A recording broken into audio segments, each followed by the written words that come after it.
दोस्तों, आप सबको मेरी प्यार भरी नमस्कार। आज मैं बाबा नानक जी की एक वाणी लेके आया हूं, जिसका हम अर्थ समझेंगे और जानेंगे कि बाबा नानक ने हमें क्या संदेश दिया।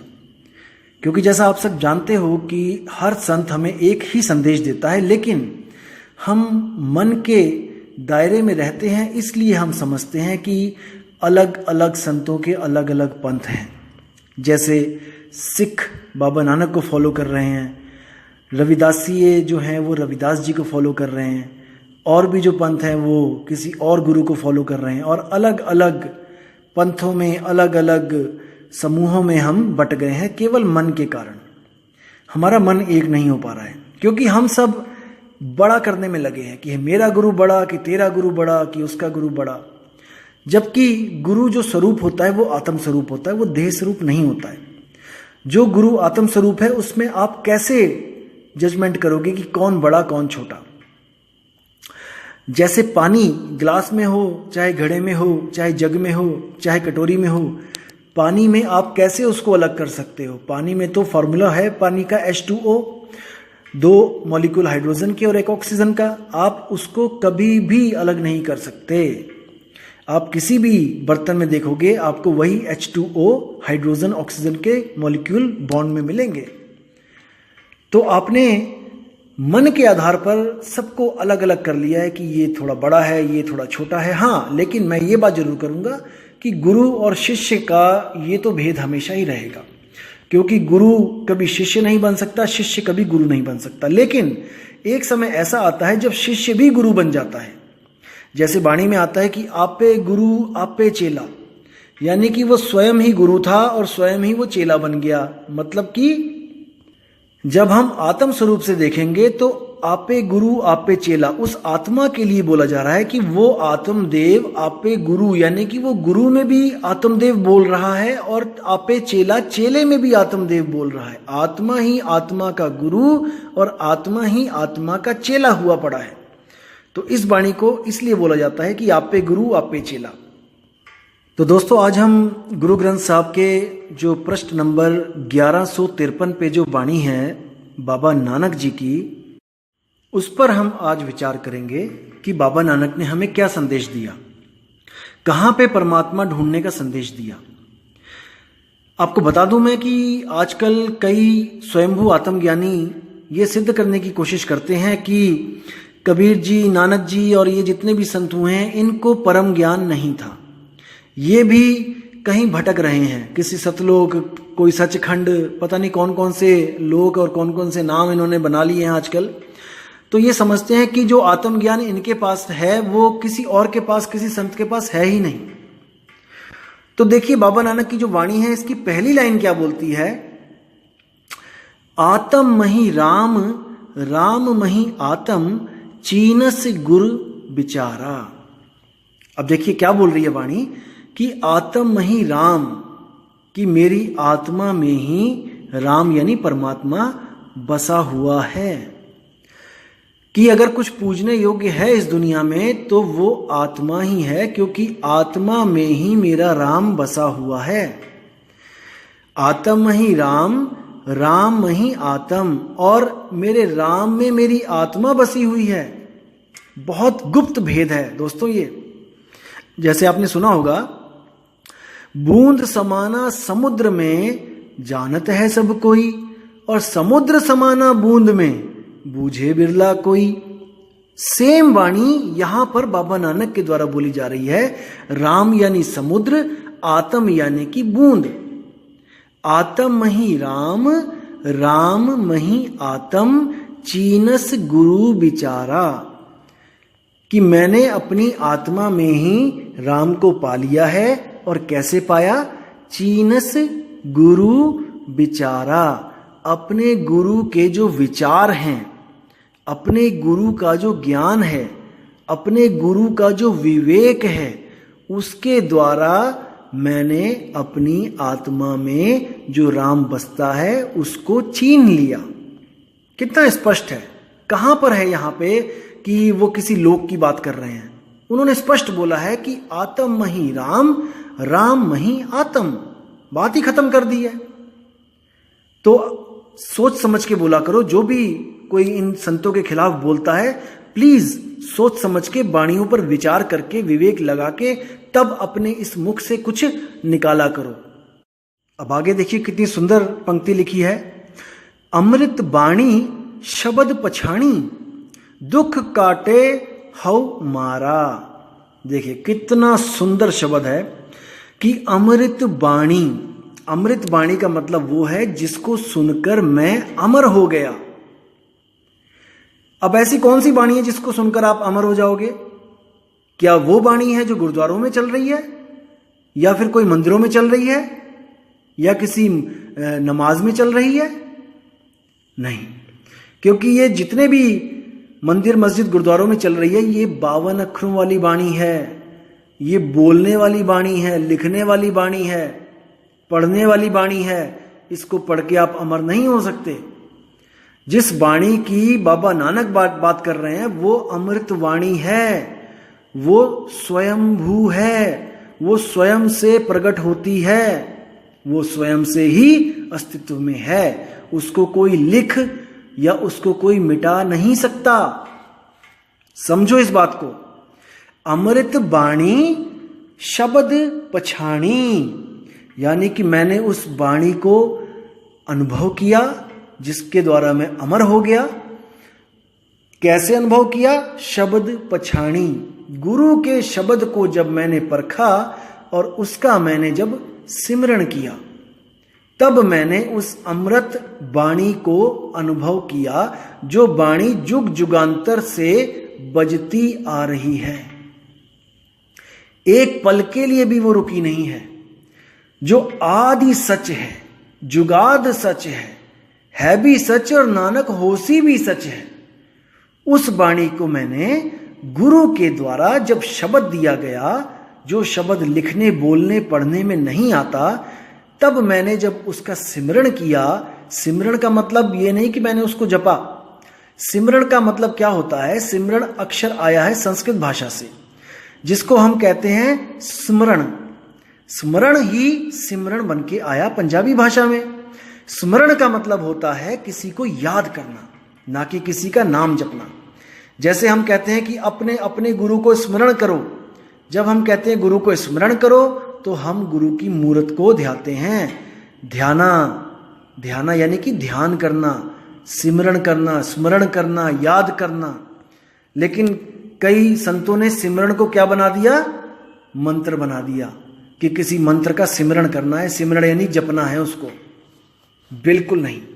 श्वासों की माला पे सिमरू में पी का नाम, यानी कि मैं हर श्वास में उसको याद करूं। लेकिन अनाड़ी संतों ने श्वासों की माला पे जपवा दिया। नहीं, बाबा नानक कहते राम राम करता जग फिरे, राम ना पाया जाए। यानी जितना भी राम राम कर लो, कितना भी राम राम कर लो, वो राम ऐसे नहीं मिलेगा, बिल्कुल नहीं मिलेगा, जब तक आपको कोई आत्मज्ञानी गुरु नहीं मिला।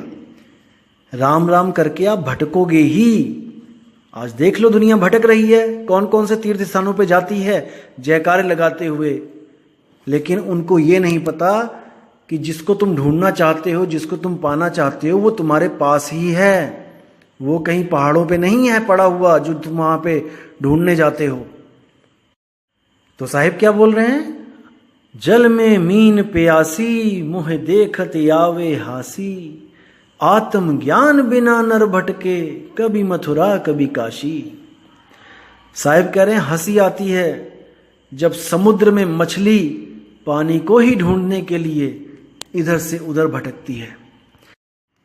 24 घंटे पानी में रहती है, लेकिन फिर भी एक घूंट पानी नहीं पी सकती, क्योंकि जितनी बार भी वो पानी पीने के लिए अपना मुंह खोलती है, तो उसके गलफड़े जो गिल्स होते हैं उसमें से पानी बाहर निकल आता है।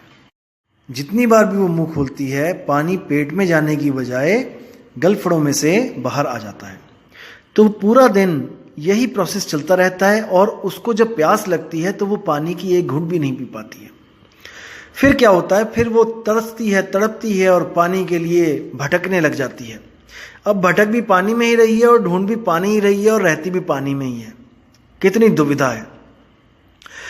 तो भटकते भटकते भटकते जब उसकी ऐसी हालत हो जाती है कि वो बेहोश होने वाली हो जाती है, जैसे आपने देखा होगा कि तालाब में जो मछलियां मरी होती हैं वो पानी के ऊपर एक ही जगह एक ही लेवल पे ऐसे पड़ी होती हैं उल्टी बिल्कुल। तो बेहोश हो चाहे मरे, मछली हमेशा उल्टी हो जाती है।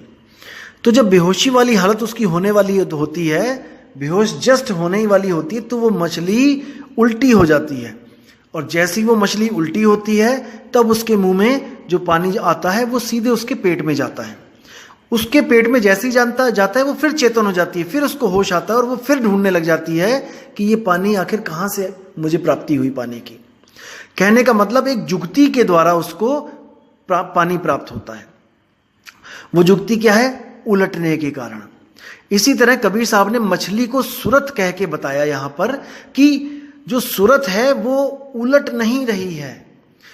किसी गुरु के द्वारा, भेदी गुरु के द्वारा सूरत को उलटने का भेद प्राप्त हो जाए तो ये सूरत वापस उसी शब्द में उलट जाएगी जहां से ये जुदा हुई थी। इसलिए साहिब बाणी में बोलते हैं, उलट समानी आप में प्रगटी ज्योति अनंत, और साहिब सेवक एक संग खेलें सदा वसंत। मतलब कि अगर आपने ऐसा गुरु धारण कर लिया जो आपकी सूरत को उलट दे तो समझ लो कि आप इस दुनिया से हमेशा के लिए मुक्त हो गए। जैसे आप अपने घर को छोड़कर किसी मेले की तरफ जाते हो तो आपका मुंह मेले की तरफ होता है और पीठ घर की तरफ होती है। अब आपको मेला इतना अच्छा लगा, इतना सुंदर लगा कि आप अपने घर की तरफ मुंह नहीं कर रहे हो। अब आपको एक ऐसा गुरु चाहिए जो आपके मुंह को आपके घर की तरफ मोड़ दे और आपको कहे कि भाई तू सीधा चला जा। और जब आप सीधे वहां से जाओगे अपने घर की तरफ मुंह करके तो आपको वहां पर आगे घर मिलेगा और आप हमेशा के लिए उस मेले से आपको छुटकारा मिल जाएगा। मेला क्या है? ये दुनिया। और घर क्या है? वो शब्द। और हम कौन है? वो सूरत। सूरत शब्द से निकली और इस संसार में फंस गई। अब इस संसार से निकले और उस शब्द में वापस जाए तभी बात बनेगी। तो साहिब कहते हैं, सूरत फंसी संसार में तासे पर गयो दूर, और सूरत बांध स्थिर करो आठों पहर हुजूर। उस शब्द में हमने स्थिर करना है, वो शब्द हमें वापस अपने पास खींच लेगा।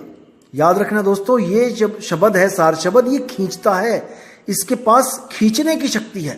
बाबा नानक ने भी एक जगह बोला, तोरी न टूटे छोरी न छूटे, ऐसी माधो खींच तनी, मऊ लालन स्यों प्रीत बनी।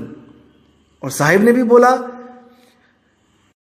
लोह चुंबक की प्रीत ज्यों लोह को लेती उठाए, ऐसा शब्द कबीर का और काल से लेत छुड़ाए।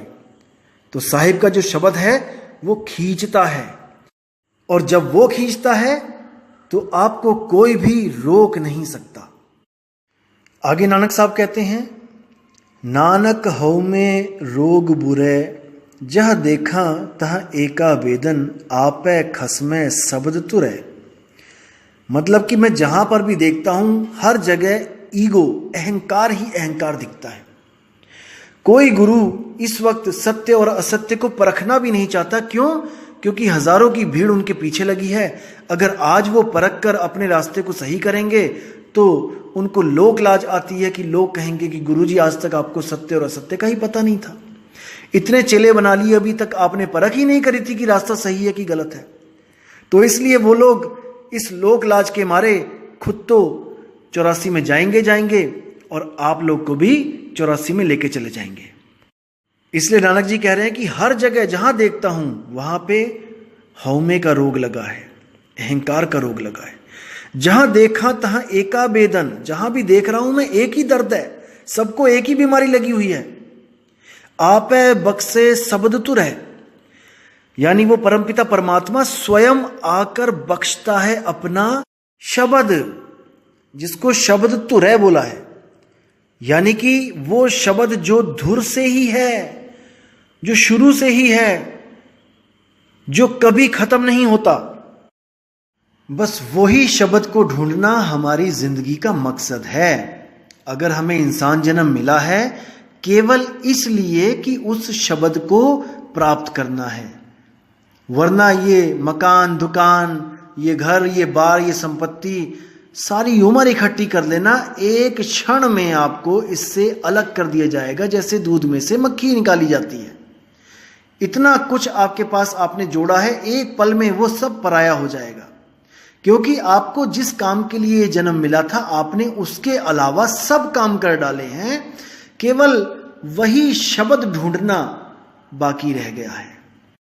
तो दोस्तों, इससे पहले कि ये प्राण पखेरु हमारे शरीर का साथ छोड़ें, उससे पहले अपनी सूरत को सही ठिकाना ढूंढने में पूरी जान लगा दो, पूरी कोशिश करो, पूरा विवेक लगा दो कि ऐसी जगह मिल जाए जहां पे हमारी सुरती टिक जाए, जहां से वापस बिलगे नहीं, ऐसी स्थिति हो जाए।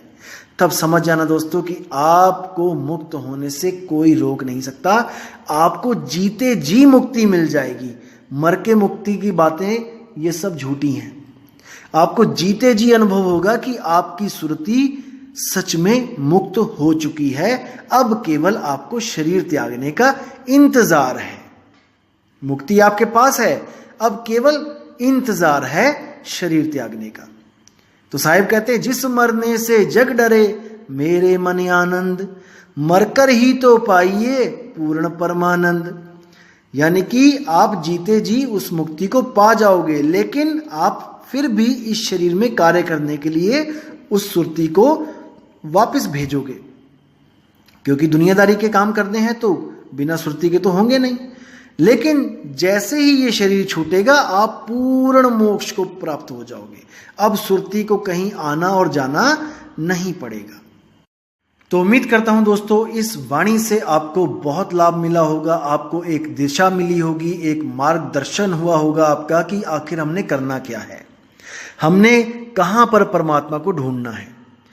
तो फिर बोल रहा हूं मैं, आत्म माही राम, राम मही आत्म। इसके अलावा आपको कहीं भी ढूंढने की कोई जरूरत नहीं। संतों पे भरोसा रखो कि संत आपकी भलाई के लिए ही वाणियां लिख के गए हैं। तो दोस्तों, विराम लगाऊंगा और उम्मीद करूंगा कि आपको ये ऑडियो पसंद भी आया होगा और आप अपने चाहने वालों को ये ऑडियो शेयर भी कर सकते हैं, ताकि किसी का कल्याण हो सके, कोई खोजी आत्मा को सही रास्ता मिल सके। तो अब आप लोग से विदा चाहूंगा दोस्तों। आपका दिन बहुत बहुत मंगलमय हो और आप अपने सारे कार्यों को सफल करें। जय गुरु वैराग साहिब, जय गुरु मदन साहिब, जय जय सतगुरु सत्य कबीर साहिब की जय हो। साहिब बंदी।